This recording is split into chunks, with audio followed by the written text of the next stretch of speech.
Department of Homeland Security Secretary and face wrangler Kristi Noem's ongoing sex scandal just took a new and humiliating turn. Or in this case, maybe we should say liftoff? A new report has not just uncovered more details of her infidelity, but how Noem is using your taxpayer dollars to join the Mile High Club. Details next here on The David Reddish Show.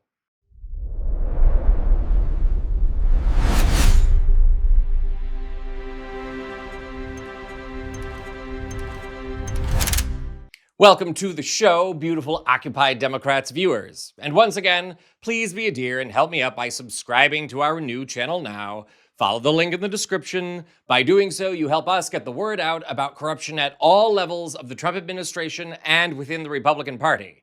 Which brings us back to Secretary Noem, a woman once mistook for the man in the moon. Don't tell me you don't see the resemblance. If you watch our channel, you know that of late, Noem has become the center of a sex scandal, as well as disputes with other key figures in her agency. We'll let Ari give you the rundown.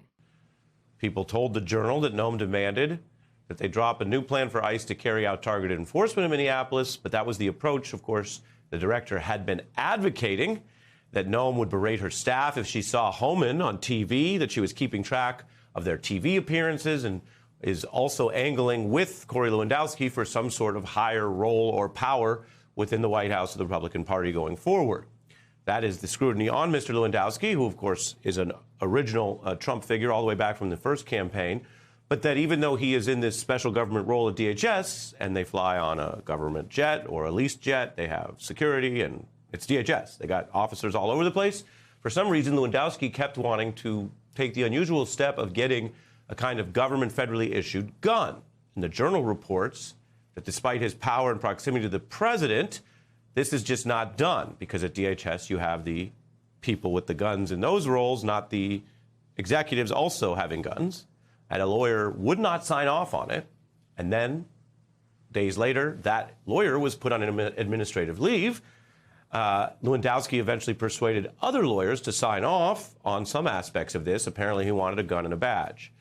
They also apparently fired a pilot when they couldn't find their blanket. This was Lewandowski and Noem. Noem had to switch planes after a maintenance issue. The Journal reports her blanket was not moved to the second plane. Kristi and Corey, married with children to other people, continue to flaunt their infidelity, not to mention their ineptitude, as Lewandowski tries to broker contracts for ICE, and Noem continues to have no idea what she's doing. And yes, it does get even more despicable. Stay with me here.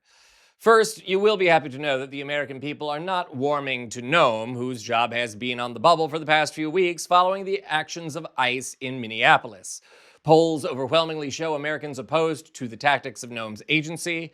And on top of that, the people of Chicago have erected an impromptu memorial to the puppy Noem notoriously killed in a fit of rage.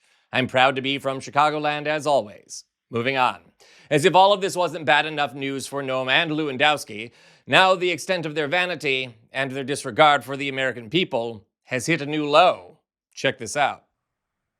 This morning, NBC News published this exclusive report revealing that a plane requested by the Department of Homeland Security, ostensibly for immigrant deportations, features a bedroom with a queen bed, showers, a kitchen, 4 large flat-screen TVs, and even a bar. Not a minibar, but a full bar.